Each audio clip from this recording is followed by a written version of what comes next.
फसलों में नाना प्रकार के कीट लगते हैं और कीट को नष्ट करने के लिए किसान नाना प्रकार के इंसेक्टिसाइड डालता है और वो सारे इंसेक्टिसाइड हमारे भोजन पानी हवा के माध्यम से मेरे शरीर में जाते हैं और मुझे बीमार कर देते हैं।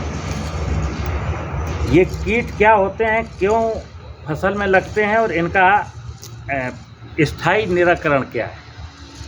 क्योंकि एक चीज़ तो मैं बता दूं कि आज तक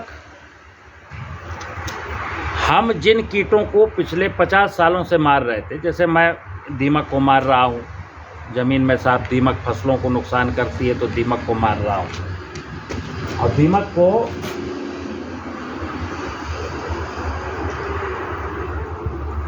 को मैंने शत्रु कीट समझा और उसके लिए मैंने क्लोरोपाइरीफास डाला और ये जान करके डाला इससे दीमक नष्ट हो जाएगी। दीमक नष्ट नहीं हुई, और केंचुआ नष्ट हो गया।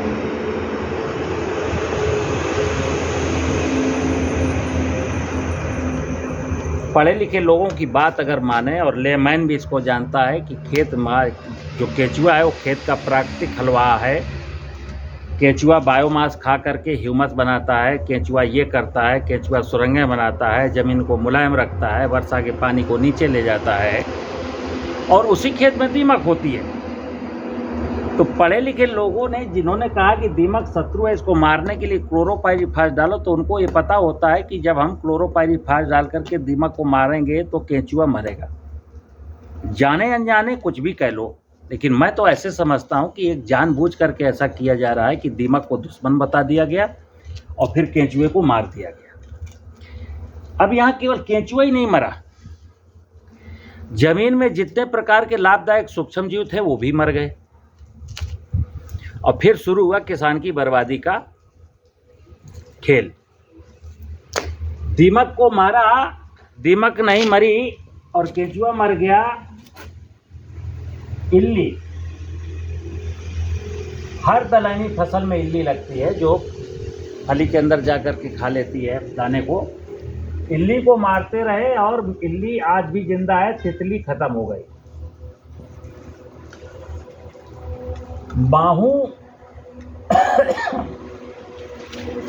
माहू को मारते रहे और मधुमक्खी मर गई।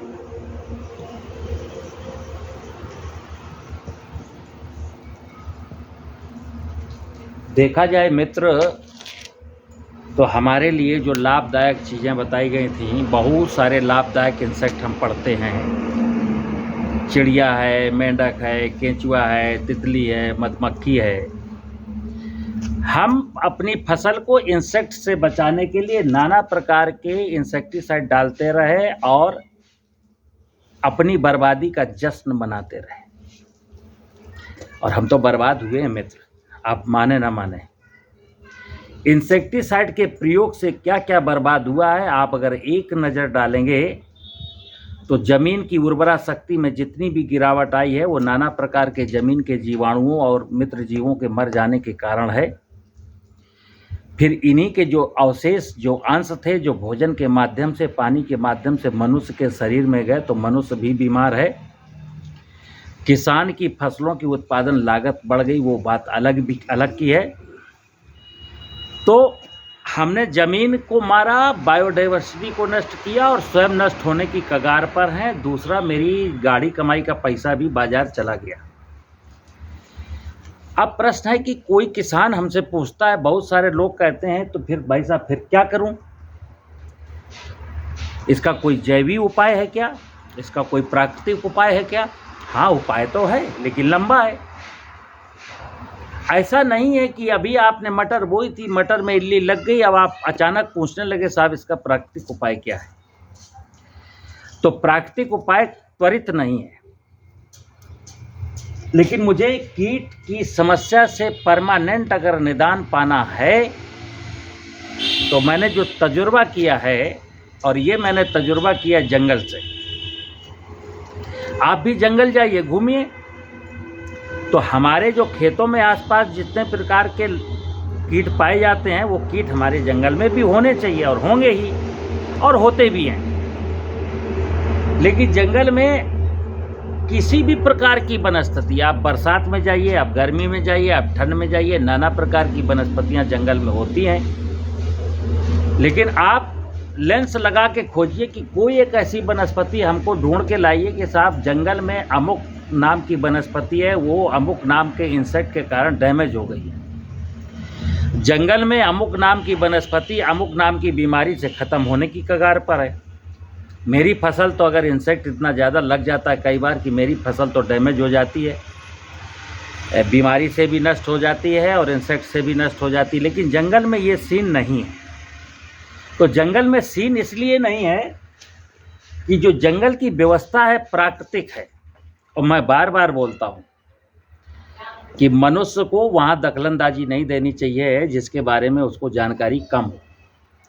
प्रकृति की व्यवस्था चूँकि प्रकृति द्वारा बनाई गई है, परमात्मा द्वारा, भगवान द्वारा बनाई गई है, और जो व्यवस्था भगवान बनाता है उस व्यवस्था को ठीक करने का काम भगवान का होता है। बस हमें इंटरफियर नहीं करना होता। लेकिन मैंने क्या किया, अपने ज्ञान के बल पर, ज्ञान और विज्ञान के नशे में मैं इतना धुत हो गया कि जो नेचर के वर्क थे वो मैंने अपने हाथ में ले लिए। हमको पूरा विधि विधान पता नहीं था, पूरा पैकेज इसका नहीं जानते कि ये सब सिस्टम कैसे चलता है। लेकिन उस सिस्टम को मैंने अपने हाथ में ले लिया और क्या हुआ, धड़ाम से गिर गए। तो आज त्राहिमाम मचा हुआ है। तो मैं क्या बोलता हूँ कि ये एक दिन का विज्ञान नहीं है, एक दिन का नहीं है। इसके लिए हमने बोला बार बार कि हमें अपनी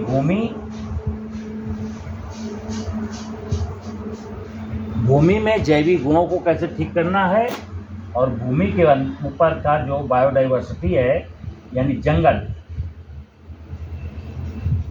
जब मैं यहाँ बायोडाइवर्सिटी की बात करता हूँ तो बायोडाइवर्सिटी भी मेरी समझ में नहीं आएगी।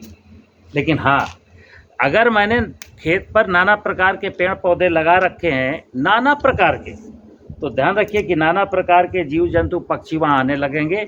और कौन सा पक्षी, कौन सा जीव किस इंसेक्ट को कंट्रोल करेगा वो सब अपने आप होने लगेगा। मोटी सी बात बता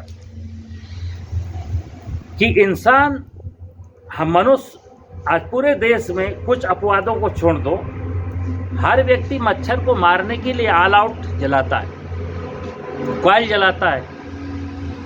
और ये पिछले कई सालों से ऐसा हो रहा है, हर घर में कॉइल जलती है, हर घर में ऑल आउट जलता है। मित्र, हम मच्छर नहीं मार सकते। हमारी हैसियत आप ऐसे समझ सकते हो कि मच्छर को मारने की औकात नहीं है आपकी।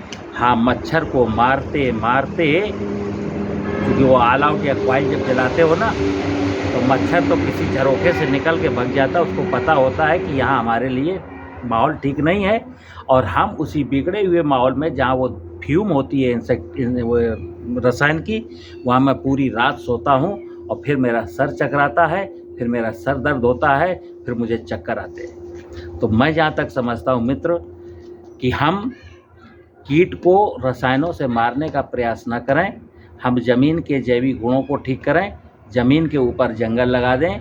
हाँ, कुछ दिनों तक आप धीरे धीरे कुछ करके करेंगे, और साल, 2 साल, 3 साल के बाद जैसे ये जंगल रेडी होता है हमारे खेत में, आप देखेंगे तितली आ गई, मधुमक्खी आ गया, मेंढक आ गया, केचुआ आ गया, बहुत सारी चीज़ें लौटती हैं।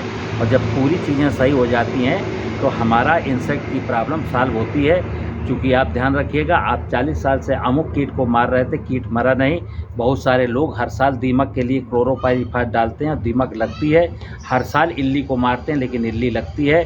तो हम इनको मारते मारते स्वयं मरने की कगार पर पहुंच गए। तो इंसान इस धरती में बना रहे, स्वस्थ रहे, सुखी रहे, इसके लिए इसको प्रकृति के वैभव को ठीक करने की ज़रूरत है। नमस्कार।